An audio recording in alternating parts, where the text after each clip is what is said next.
चलो भाई रोल जे चलो रोल जी साहब આજની પ્રેસ કોન્ફરન્સ શું કહેશો? તારીખ 29/6/2026ના રોજ રાત્રિના 10 વાગ્યાના સુમારે આણંદ ટાઉનના 100 ફૂટ રિંગ રોડ ઉપર રિલાયન્સ જીઓ પેટ્રોલ પંપ પાસે એક દંપતી પોતાના પતિ અને પત્ની બંને પેટ્રોલ ભરવા માટે આવેલા હતા. પેટ્રોલ ભરવા માટે તેના પતિ ગયેલા હતા. તે સમયગાળા દરમિયાન અદિતિબેન સંજયભાઈ પંચાલ રહેવાસી વિદ્યાનગર આણંદ પેટ્રોલ પંપની બહાર ઊભા હતા. તે દરમિયાન તે તકનો લાભ લઈ બે અજાણ્યા ઈસમો મોટરસાઇકલ પર આવી મોઢે બુકાણી બાંધી અને ચેઇન સ્નેચ કરી અને રોંગ સાઈડથી સરદારબાગ પોલીસ ચોકી તરફ નાસી ગયેલા હતા.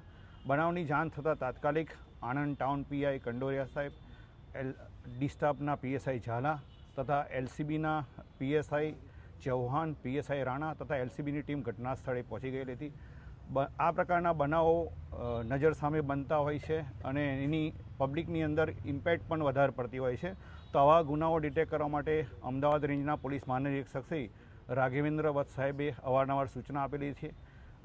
જે અનુસંધાને આણંદ જિલ્લાના પોલીસ અધિક્ષક શ્રી જીજી જસાણી સાહેબે પણ આ ગુનો ત્વરિત ડિટેક્ટ કરવા માટે બંને ટીમોને સૂચના આપેલી હતી. જેના ભાગરૂપે બનાવની ગંભીરતા સમજી આ બનાવ બાબતે અદિતિબેન સંજયભાઈ પંચાલની ફરિયાદ લઈ અને ગુનો રજીસ્ટર કરવામાં આવેલો હતો.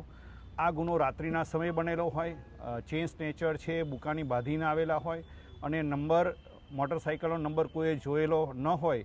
આવા વિપરીત સંજોગો હોવા છતાં આ બંને ટીમોના અધિકારી અને કર્મચારીઓએ અલગ અલગ ટીમો બનાવી આણંદ ટાઉનના નેત્રમ પોલીસ કમાન્ડ કંટ્રોલ સેન્ટરના જે સીસીટીવી કેમેરા છે તે સીસીટીવી કેમેરા તેમજ 50 જેટલા અન્ય સીસીટીવી કેમેરાઓનો અભ્યાસ કરેલો હતો.